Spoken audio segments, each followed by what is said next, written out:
አርእስተ ዜና የኢትዮጵያ ሕገ መንግስት ለአማኙ ማህበረሰብና ለሃይማኖት ተቋማት እኩል ሀገራዊ ባለቤትነትን እንዲያረጋግጥ ተጠየቀ። ኢራን የዋሽንግተንን ማዕቀብ ስትኮንን ትራምፕ በበኩላቸው ድርድሩ ለቴህራን የመጨረሻ ዕድል መሆኑን አስጠነቀቁ። ዮርዳኖስ የፍልስጤምን መብት ለማስከበርና የእስልምና ቅዱሳን ስፍራዎችን ለመጠበቅ ያለመ የአረብና ሙስሊም ሀገራት አስቸኳይ ስብሰባ ጠራች። በህንድ ሙስሊሞች በአደባባይ ሶላት እንዳይሰግዱ ተከለከለ።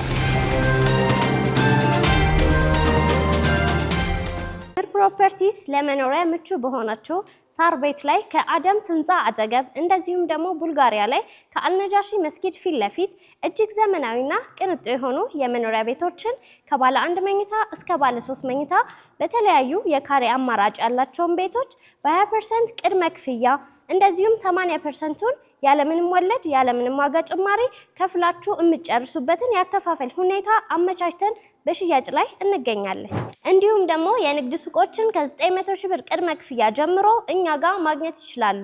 ለበለጠ መረጃ ታች በምናስቀምጠው ስልክ ይደውሉልን። ቴምር ፕሮፐርቲስ የህልሞ ማረፊያ።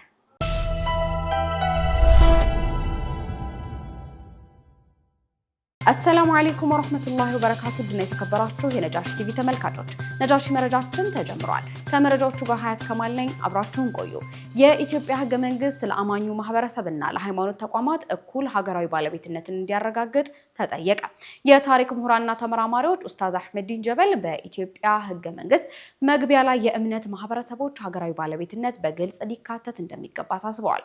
የታሪክ ምሁሩ ዛሬ በማህበራዊ ሚዲያ ገጻቸው ባጋሩት የጽሁፍ መልእክትም አሁን ያለው ሕገ መንግስት የሀገሪቱን ባለቤትነት በብሔር ማንነት ላይ ብቻ መገደቡ የዜጎችን መንፈሳዊ እሴትና ታሪክ ከማዕከል ያገለለ መሆኑን ተችተዋል። እንደ ኡስታዝ አህመዲን ማብራሪያ ከሆነ ህገ መንግስቱ ለብሔሮች ፖለቲካዊ ዋስትና ሲሰጥ የእምነት ማህበረሰቦች መብት ግን በአስቸኳይ ጊዜ አዋጅ ሳይቀር ሊገደብ የሚችልበት ህጋዊ ክፍተት መኖሩን አመላክተዋል።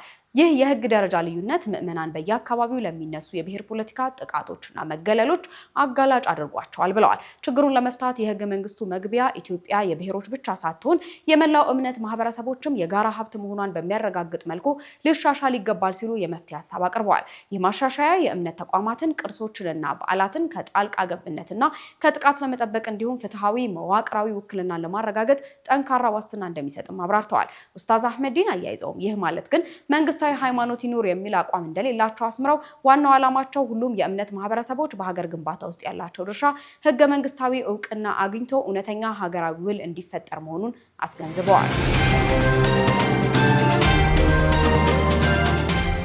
የፌዴራል የመጀመሪያ ደረጃ ፍርድ ቤት በክረምት ተረኛ ችሎት የሚስተናገዱ አጣዳፊ ጉዳዮችን ይፋ አደረገ። የፌዴራል የመጀመሪያ ደረጃ ፍርድ ቤት ከነሐሴ 1 እስከ መስከረም 30 ቀን 2018 የክረምት ወቅት ፍርድ ቤቶች በከፊል ዝግ በሚሆኑበት ጊዜ በተረኛ ችሎት የሚስተናገዱ አጣዳፊ የፍትሐ ብሔር የወንጀል ጉዳዮችን ይፋ አድርጓል። ፍርድ ቤቱ በዚህ የእረፍት ወቅት አገልግሎት የማይቋረጥባቸውንና ልዩ ትኩረት የሚሰጣቸውን ዋና ዋና የህግ ጉዳዮች በመለየት አሰራሩን ለህዝብ ይፋ ማድረጉም ተገልጿል። በዚሁ መሰረት በፍትሐ ብሔር ችሎት በኩል በፍጥነት ውሳኔ ፈልጋቸው አስቸኳይ የእግድ አቤቱታዎች፣ የልጅ ቀለብ፣ አካል ነፃ የማውጣትና የእንቅስቃሴ ገደብ አቤቱታዎች የሚስተናገዱ ይሆናል። በተጨማሪም የሰራተኞች የደሞዝ ክፍያ አፈጻጸምና የማህተብ አገልግሎት ጥያቄዎች በዚህ ተረኛ ችሎት ተቀብለው ውሳኔ የሚያገኙ የፍትሐ ብሔር ጉዳዮች መሆናቸውም ተጠቅሷል። በሌላ በኩል በወንጀል ችሎት ዘርፍ የዋስትና፣ የአመክሮ፣ የእስረኛ መዛግብት አርቲዲ እንዲሁም የሰበር አቤቱታዎች እንደሚስተናገዱም ተገልጿል። ከዚህ በተጨማሪም በአራዳ ምድብ ችሎት በኩል የሚቀርቡ የጊዜ ቀጠሮና የመሰየም አቤቱታዎች ተቀባይነት እንደሚያገኙ ተገልጾ አገልጋዮች ይህንን የክረምት ወቅት አሰራር ተገንዝበው አስፈላጊውን ትብብር እንዲያደርጉ ፍርድ ቤቱ ጥሪ አቅርበዋል። በሚቀጥሉት 10 ቀናት በሀገሪቱ አብዛኛዎቹ አካባቢዎች ከባድ የክረምት ዝናብ እንደሚኖር ተገለጸ። ከሐምሌ 5 እስከ ነሐሴ 4 2018 ባሉት ቀናት ውስጥ የዝናብ ስርጭትና የሜቴዎሮሎጂ ገጽታዎች ይበልጥ እየተስፋፉና እየተጠናከሩ እንደሚሄዱ ተገልጿል። የአሃዛዊ ትንበያ መረጃዎች እንደሚያመላክቱት በደቡብ ምዕራብ፣ በምዕራብ፣ ሰሜን ምዕራብ፣ በሰሜን፣ በመካከለኛው ምስራቅና ሰሜን ምስራቅ የሀገሪቱ ክፍሎች ላይ የተሻለ የዝናብ መጠንና ስርጭት እንደሚኖር የኢትዮጵያ ሜቴዎሮሎጂ ኢንስቲትዩት አስታውቋል። በተለይም በምዕራብ፣ ሰሜን ምዕራብና በመካከለኛው የሀገሪቱ ከፍተኛ ቦታዎች ላይ እርጥበታማ የአየር ሁኔታ እንደሚኖር የተገለጸ ሲሆን በብዙ ቦታዎቻቸው ላይ ከመካከለኛ እስከ ከባድ መጠን ያለው ዝናብ እንደሚጠበቅም ተመላክቷል። ከዚህ በተጨማሪም በደቡብ ምዕራብ፣ ሰሜን ምስራቅ፣ ምስራቅ እና በደቡብ የሀገሪቱ ክፍሎች ከቀላል እስከ መካከለኛ መጠን ያለው ዝናብ እንደሚኖር የትንበያ መረጃዎች ያሳያሉ።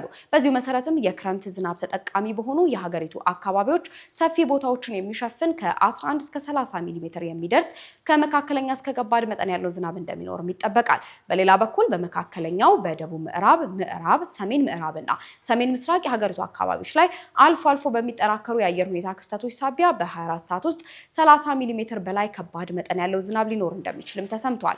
በውሃ አካላትና በከባቢ አየር ውስጥ በሚፈጠረው ኃይለኛ የሜቴሮሎጂ ገጽታዎች ምክንያት በእነዚህ አካባቢዎች ቅጽበታዊ ጎርፍ ሊያስከትል የሚችል ከባድ ዝናብ ስለሚጠበቅ የሚመለከተው አካልና ህብረተሰቡ አስፈላጊውን ጥንቃቄ እንዲያደርግም ጥሪ ቀርበዋል።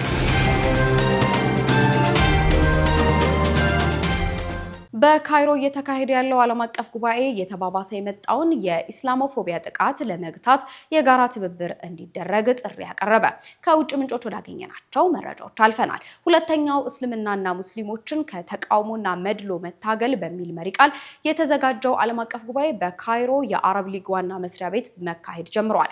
በአረብ ሊግና በኢስላማዊ ዓለም የትምህርት የሳይንስና የባህል ድርጅት አዘጋጅነት ለ2 ቀናት በሚቆየው በዚህ ጉባኤ ላይ ከየመንግስታቱ ከየሃይማኖት ተቋማት እና ከሲቪል ማህበራት የተወከሉ አካላት ተሳትፈዋል። የአረብ ሊግ ዋና ጸሐፊ አምባሳደር ሁሴን ሂንዳዌ በንግግራቸው የኢስላሞፎቢያ በግል ከሚያደርሰው ጉዳት አልፎ ሰፊ ማህበራዊና ፖለቲካዊ ፈተና መሆኑን ገልጸው የሃይማኖት ነጻነትን ለማስከበርና የጥላቻ ንግግሮችን ለመግታት የተቀናጀ ጥረት ያስፈልጋል ብለዋል። በጉባኤው ላይ የቀረቡ መረጃዎች እንደሚያመላክቱት በዛሬው ዕለት በሙስሊሞች ላይ በሚፈጸመው መድሎና ጥቃት በከፍተኛ ሁኔታ እየጨመረ መምጣቱም ተገልጿል። የአውሮፓ ህብረት መሰረታዊ መብቶች ኤጀንሲ መረጃን ጠቅሰው አምባሳደር ሂንዳዊ እንዳብራሩት በ2024 በአውሮፓ ህብረት አባል ሀገራት የስራ ዕድል፣ የዘረኝነት ትንኮሳና አካላዊ ጥቃት የደረሰባቸው ሙስሊሞች ቁጥር ከፍ ያለ ቢሆንም አቤቱታ የሚያቀርቡት ግን 6% ያህሉ ብቻ ናቸው።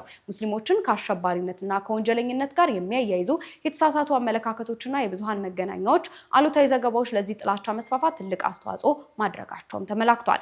ይህ አደገኛ አካሄድን ለመመከትና መቻቻልን ለማስፈን የአረብ ሊግ ከ2026 እስከ 2031 የሚዘልቅ የአረብ ሀገራት የተቀናጀ የስልጣኔዎች ጥረት ስትራቴጂ ማዘጋጀቱን ይፋ አድርጓል። በተጨማሪም የቀረበው የውሳኔ ሀሳቦች ወደ ተግባር ለመቀየር የሚያስችል ቋሚ የብዙ ወገን ተቋማዊ መድረክ የመጀመሪያ ስብሰባውን በዚሁ ጉባኤ ላይ አካሂዷል። ጉባኤው የመገናኛ ብዙሃን የትምህርት ስርዓቶችንና ወጣቶችን የጽንፈኝነት ንግግሮችን በመቃወምና ሰላማዊ አብሮ መኖርን በማስፋት ረገድ ሊጫወቱ የሚገባቸው ሚና በጥልቀት በመምከር ላይ ይገኛሉ።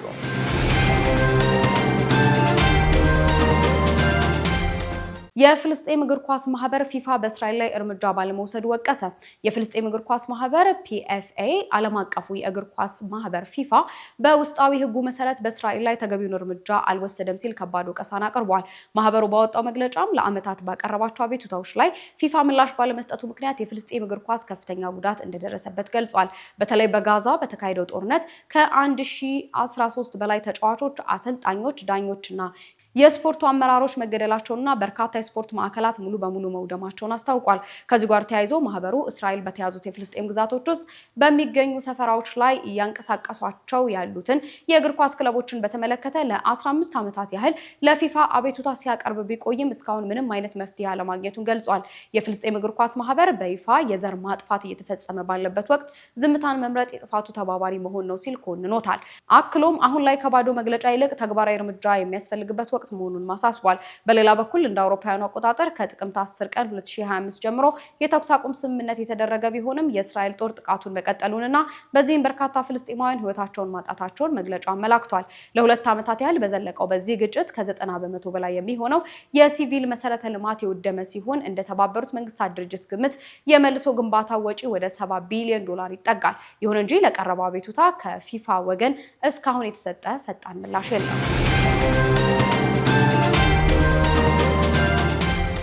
ዮርዳኖስ የፍልስጤምን መብት ለማስከበርና የእስልምና ቅዱሳን ስፍራዎችን ለመጠበቅ ያለመ የአረብና ሙስሊም ሀገራት አስቸኳይ ስብሰባ ጠራች። ዮርዳኖስ በተያዘው የፍልስጤም ግዛቶች ውስጥ እየተባባሰ የመጣውን አስቸጋሪ ሁኔታ ለመታደግና የሙስሊሙን ዓለም የጋራ አቋም ለማጠናከር ያለመ አስቸኳይ ስብሰባ ጥሪ ማቅረቧ በበርካታ አረብና ሙስሊም ሀገራት ዘንድ ከፍተኛ ድጋፍ አግኝቷል።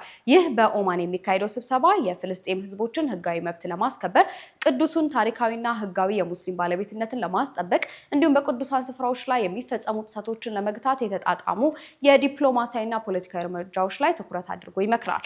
በስብሰባው ጎን ለጎንም የውጭ ጉዳይ ሚኒስትሮች የሙስሊሙን ዓለም የጋራ ጥቅም በሚያስከብሩና በቀጠናዊ ደህንነት ዙሪያ ሁለትዮሽ ውይይቶችን እንደሚያካሂዱም ይጠበቃል። ኢራን የዋሽንግተንን ማዕቀብ ስትኮንን ትራምፕ በበኩላቸው ድርድሩ ለቴህራን የመጨረሻ ዕድሏ መሆኑን አስጠነቀቁ። የኢራን ከፍተኛ ወታደራዊ አማካሪ ሙህሰን ሬዛኢ ዋሽንግተን በኢራን ወደቦች ላይ ጣለችውን የባህር ላይ ማዕቀብ የምታስቆም ከሆነ በአሜሪካ መርከቦችና ኃይሎች ላይ ከባድ አደጋ እንደሚደርስ አስጠንቅቀዋል። በተቃራኒው የአሜሪካው ፕሬዝዳንት ዶናልድ ትራምፕ ከቴህራን ጋር ድርድር እየተካሄደ መሆኑን ገልጸው የ5 ወሩን ግጭት በስምምነት ለማስቆም ይህ ለኢራን የመጨረሻ ዕድል ነው ሲሉ አሳስበዋል። ይሁን እንጂ ኢራን ከዩናይትድ ስቴትስ ጋር ምንም አይነት ድርድር እያደረኩ አይደለም በማለት አስተባብላ በአሁኑ ወቅት ከኦማን ጋር በሆርሙዝ የባህር ሰርጥ ጉዳይ ላይ ብቻ እየመከረች መሆኗን አስታውቃለች። በተያያዘ ዜናም የትራምፕ የሰላም ቦርድ እስራኤል ከጋዛ ከመውጣቷ በፊት ሐማስ ሙሉ በሙሉ ትጥቅ መፍታት እንዳለበት አስታውቋል። ይህ በእንዲህ እንዳለ የእስራኤል ኃይሎች በጋዛ ከተማ በፈጸሙት ጥቃት 2 ፍልስጤማውያንን የገደሉ ሲሆን ኳታር፣ ግብጽና ቱርኪ እስራኤል በሰርጡ ላይ በምታደርሰው ተከታታይ ጥቃት በጋራ መግለጫ ማውገዛቸውን አልጀዚራ ዘግቧል።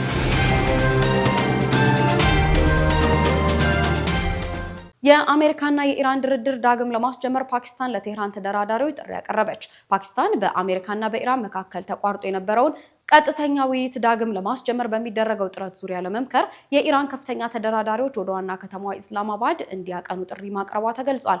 የፓኪስታን የውጭ ጉዳይ ሚኒስትር ኢሻቅ ዳር ከኢራን አቻቸው አባስ አራግቺ ጋር በወቅታዊና ቀጠናዊ ጉዳዮች እንዲሁም በተያዘችው ምስራቅ አልቁድስ ሁኔታ ዙሪያ ውይይት ማድረጋቸው ታውቋል። በተጨማሪም የሀገሪቱ ምክር ቤት አፈ ጉባኤ ለቴህራኑ ዋና ተደራዳሪ ባገር ጋሊባፍ በልዩ ሁኔታ ጥሪ ያደረጉ ሲሆን ሆኖም የኢራን ባለስልጣናት ኢስላማባድን የሚጎበኙበት ትክክለኛ ቀን እስካሁን አለመታወቁ ተነግሯል። ይህ ዲፕሎማሲያዊ ጥረት መነሻ ያደረገው የአሜሪካው ፕሬዝዳንት ዶናልድ ትራምፕ በኢራን ላይ ሊወስዱት የነበረውን ወታደራዊ ጥቃት መሰረዛቸውን ተከትሎ መሆኑ ተጠቁሟል። በአሁኑ ወቅት የፓኪስታንና የኳታር አስታራቂዎች ውይይቱ የሚጀመርበትን ቀንና ቦታ ለመወሰን ከዋሽንግተንና ከቴህራን ባለስልጣናት ጋር በቅርበት እየሰሩ መሆናቸው ይፋ ሆኗል። የፓኪስታን ህገ መንግስት በቁርአንና በሱና ላይ የተመሰረተ መሆኑን የሀገሪቱ የኡለማዎች ምክር ቤት አስታወቀ። የፓኪስታን ኡለማዎች ምክር ቤት ሊቀመንበር መውላና ጣሂር ማህሙድ አሸራሪ የሀገራቸው ህገ መንግስት በቅዱስ ቁርአንና በነብዩ ሰለላሁ ዐለይሂ ወሰለም ሱና መመሪያዎች ላይ የተመሰረተ መሆኑን ገልጸዋል። ሊቀመንበሩ በላሆር ከተማ ለጋዜጠኞች በሰጡት መግለጫ ጽንፈኝነትን ለማሸነፍና የሀገሪቱን ህገ መንግስታዊ ስርዓት ለማስጠበቅ ብሔራዊ አንድነት ወሳኝ መሆኑን አስምረውበታል። አክለውም ለማንኛውም አይነት ውይይት በሩ ክፍት ሊሆን የሚችለው የፓኪስታን ሀገረ መንግስትና ህገ መንግስታዊ ማዕቀፏን አክብረው ለሚቀበሉ ወገኖች ብቻ እንደሆነም ተናግረዋል። በተጨማሪም ጣሂር አሸራሪ የሀገሪቱን ህገ መንግስትና ህጎች የሚጥሱ በማህበራዊ ሚዲያ ላይ የሚለቀቁ ይዘቶች በአስቸኳይ እንዲወገዱ ጥሪ አቅርበዋል። በዚሁ መግለጫቸው ፓይጋም ኢ ፓኪስታን በሚል መሪ ቃል በነሐሴ ወር የሚካሄዱ ፕሮግራሞች መዘጋጀታቸውን ያበሰሩ ሲሆን ይህ ሀገራዊ እንቅስቃሴ የህዝቡን የጋራ መግባባትና አንድነትን የሚያጠናክር ሰነድ መሆኑን አብራርተዋል። በህንድ ሙስሊሞች በአደባባይ ሶላት እንዳይሰግዱ ተከለከሉ። ህንድ ውስጥ በጠቅላይ ሚኒስትር ናሬንድራ ሞዲ የሚመራው መንግስት ለአክራሪ የሂንዱ ቡድኖች ሙሉ ሽፋን መስጠቱን ተከትሎ በሀገሪቱ የሚኖሩ ሙስሊሞች ላይ የሚፈጸመው በደልና የሙስሊሙን ማንነት የማጥፋት ዘመቻ በከፍተኛ ሁኔታ መጨመሩ ተገልጿል። በቅርቡ በማህበራዊ ሚዲያ ላይ የተሰራጩ ተንቀሳቃሽ ምስሎች እንደሚያሳዩት በኢሱራካንድ ግዛት የሚንቀሳቀስ አንድ አክራሪ የሂንዱ ድርጅት የሙስሊሞች መቃብሮችን በግልጽ ሲያፈርስ ታይቷል። ይህ ድርጊት አክራሪው የሂንድ ቱቫ ርዕዮተ ዓለም በሀገሪቱ በሚገኙ አናሳ የሙስሊም ማህበረሰቦች ህልውናና የሃይማኖት ተቋማት ላይ የደቀነውን ከፍተኛ ስጋትና ጥላቻ የሚያሳይ አጋጣሚ ሆኗል። በሌላ በኩል በዴሊ ማንዳዋሊ አካባቢ የዚሁ አክራሪ አስተሳሰብ አቀንቃኝ የሆኑ ራክሻ ዳል የተሰኘው ቡድን አባላት ሙስሊሞች መደበኛ አምልኮታቸውንና ሶላታቸውን እንዲያከናውኑ በአደባባይ በመከልከል ከባድ እገዳ ጥለውባቸዋል። ቡድኑ ሙስሊሞች በግልጽ ወጥተው ሶላት መስገድ እንደማይችሉና ወደ ጎዳናዎች መውጣት እንደማይፈቀድላቸው በማስፈራራት ላይ እንደሚገኝ ሬዲዮ ፓኪስታን ዘግቧል። ሬዲዮ ፓኪስታን ይህ አይነቱ የእምነት ነፃነትን የመጋፋትና የኃይል እርምጃ በህንድ ውስጥ የሚገኙ ሙስሊሞች የዕለት ተዕለት ሃይማኖታቸውንና ሃይማኖታዊ ስርዓታቸውን ምን ያህል አስከፊ ፈተና ውስጥ እንደወደቀባቸው ማረጋገጫ ነው ብለዋል።